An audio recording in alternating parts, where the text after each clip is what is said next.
말씀 나누겠습니다. 함께 읽겠습니다.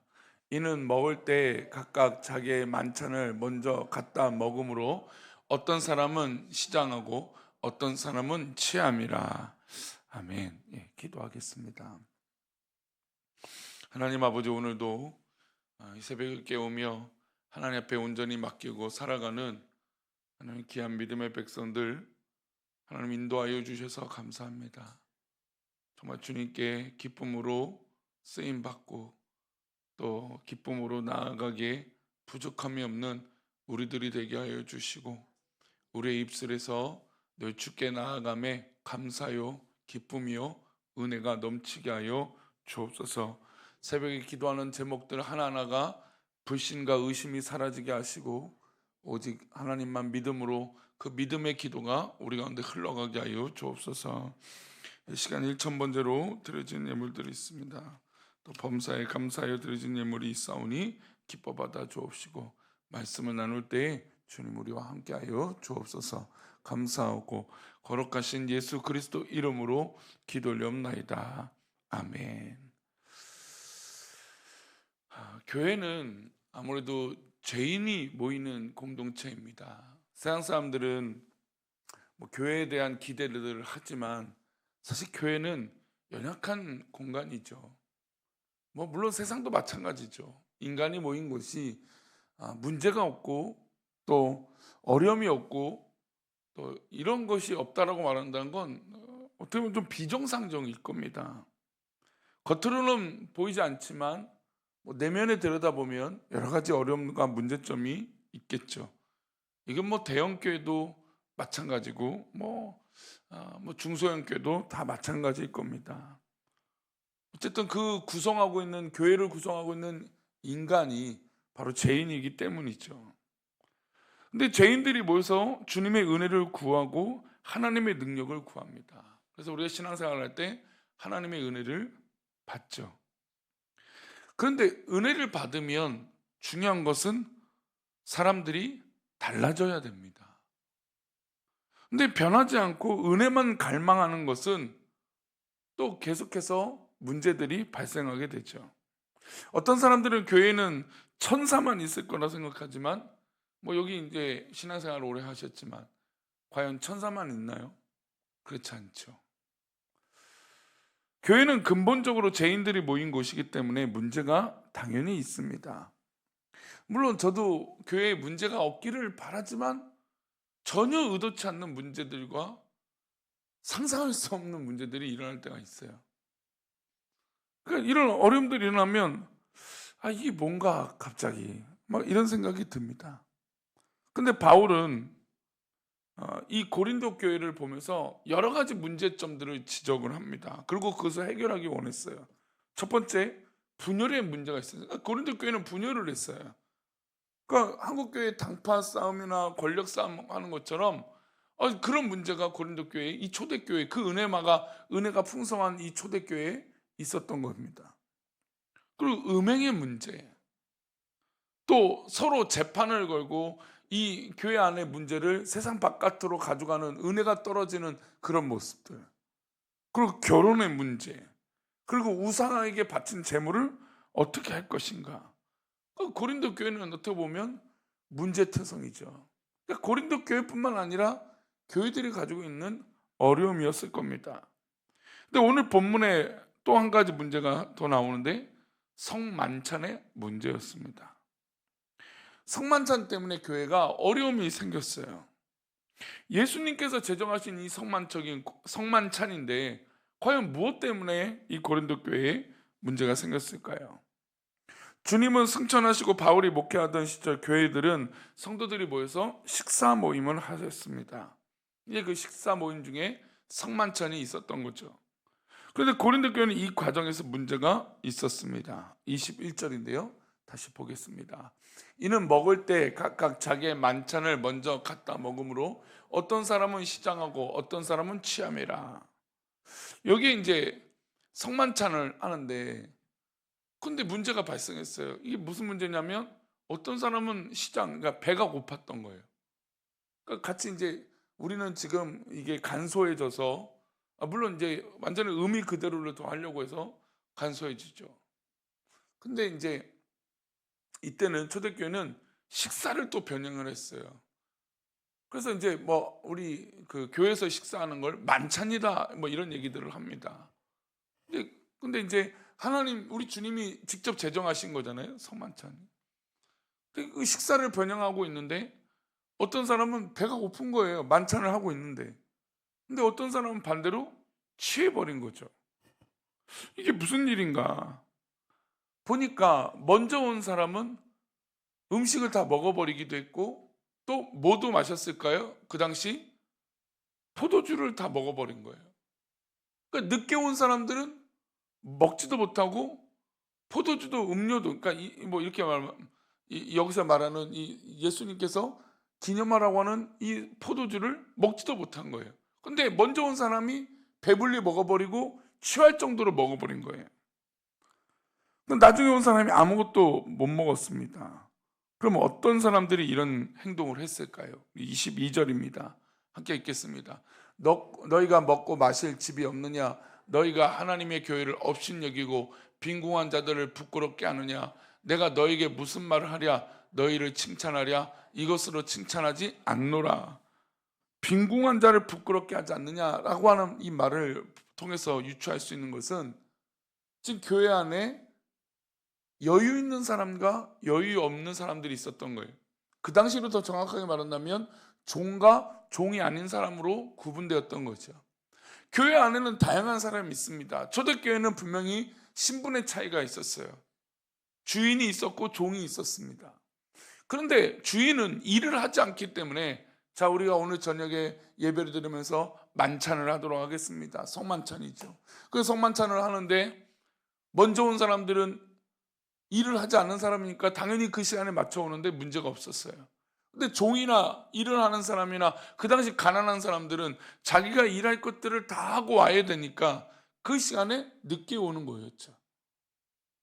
그러니 먼저 온 사람이 나중 올 사람들을 기다려주고 배려해야 되는데 이 먼저 온 사람이 어떤 행동을 해버린 겁니까? 다 먹어버린 거예요. 그래서 바울 사도가 당신들에겐 칭찬할 말이 없고 칭찬도 하지 않겠다. 너희들이 뭐 이 집이 없냐 뭐가 없냐 이런 얘기를 지금 직접적으로 하고 있는 것이죠. 이것은 단순히 그냥 먼저 와서 먹고 마시는 문제가 아니었던 겁니다. 어떻게 보면 그 당시 부자들과 가난한 사람들의 분열의 문제였습니다. 가진 자들이 가지지 못한 자들을 배려하지 못했고 어떤 그런 사들 사이에 어떤 이 갈등과 곤란이 막 폭발적 이 기폭제가 이런 문제로 발생이 된 겁니다. 그러고서 바울은 이 문제를 심각하게 봤던 거예요. 바울이 이들에게 예수님께서 제정하신 성만찬의 원형을 설명해 줍니다. 23절부터 25절인데요. 보겠습니다. 내가 너에게 전한 것은 주께 받은 것이니 곧 주 예수께서 잡히시던 밤에 떡을 가지사 축사하시고 떼어 이르시되 이것은 너희를 위하여 내 몸이니 이것을 행하여 나를 기념하라 하시고 식후에 또한 그와 같이 잔을 가지시고 이르시되 이 잔은 내 피로 세운 새 언약이니 이것을 행하여 마실 때마다 나를 기념하라 하셨으니. 핵심이 무엇입니까? 주님의 몸이 떡이고 주님의 피가 잔이라는 것입니다. 예수님께서 성만찬을 제정하실 때 이것을 먹고 이 잔을 마실 때마다 누구를 기억하라는 것입니까? 예수님을 기억하라는 겁니다. 예수님을 기념하라는 것이었죠. 그렇다면 예수님의 몸과 떡을 몇몇 사람들이 독점하면 절대로 안 되는 것이죠. 예수님의 피인 잔을 몇 사람 부자들이 독점하는 것은 이치와 상식과 예수님을 기념하는 것에 맞지 않은 것이었습니다. 고린도 교회 부자들은 이 생각을 하지 않고 배려하지 않고 약자와 또 자신들 뒤에 오는 사람들을 전혀 생각지 않았던 겁니다. 예수님의 몸을 찢지 않으셨고 피를 흘리셨기 때문에 흘리신 것을 까마득하게 잊어버리고 자기의 눈앞에 보인 음식에만 초점을 맞춘 것입니다. 고린도 교회 모든 성도들을 위해서 죽으셨음에도 불구하고 그들은 성만찬을 독점해버렸던 것이죠. 이것이 문제였던 겁니다. 우리 27절 말씀입니다. 그러므로 누구든지 주의 떡이나 잔을 합당하지 않게 먹고 마시는 자는 주의 몸과 피에 대하여 죄를 짓는 거예요. 예. 하나님 예수님께서 제정하신 이 떡과 잔을 합당하지 않게 안 먹으면 주님의 몸과 피에 대해서 죄를 짓는 것이다. 여기서 합당하지 않게라고 하는 의미는 무엇일까요? 다른 사람을 배려하지 않는다는 겁니다. 그러니 합당하지 않게 성만찬을 대하는 것은 연약한 자를 먼저 생각하지 않았다는 뜻이죠.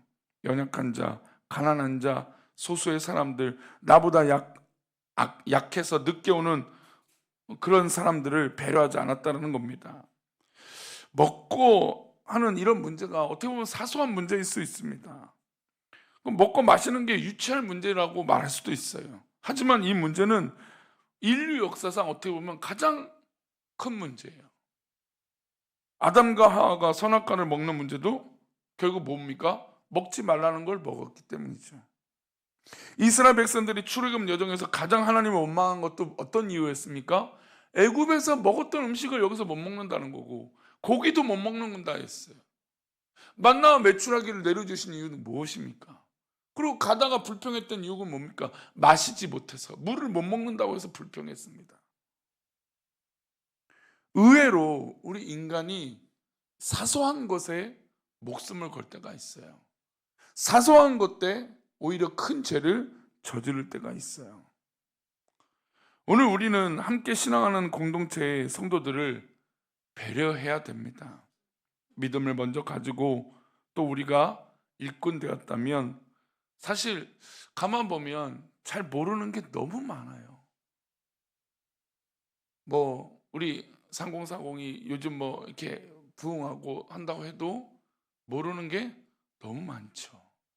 그래서 우리 어른들이 친절하게 가르쳐 주셔야 돼요. 배려해 주셔야 돼요. 이게 먼저 된 자의 책무겠죠. 근데 이게 좀 쉽지 않아요. 생각보다 또 쉽지 않죠. 과연 이런 말을 했을 때 배울 자세가 있을 것인가? 또 이런 자세를 했을 때 봉사한 마음이 있을까? 결국은 또 나 혼자 이 일을 해야 되네. 그런 생각이 들 때가 많죠. 그러나 하나님께서 이런 모든 이 고린도 교회의 문제들을 바울 사도를 통해서 이야기하시면서 교회의 분열이 계속 일어나는 걸 볼 때 너무나 안타까웠던 거예요. 근데 사실 별 문제가 아닌 거예요. 아니 먹고 마시는 문제 조금만 배려하면 되는데 그걸 하지 못하는 거죠.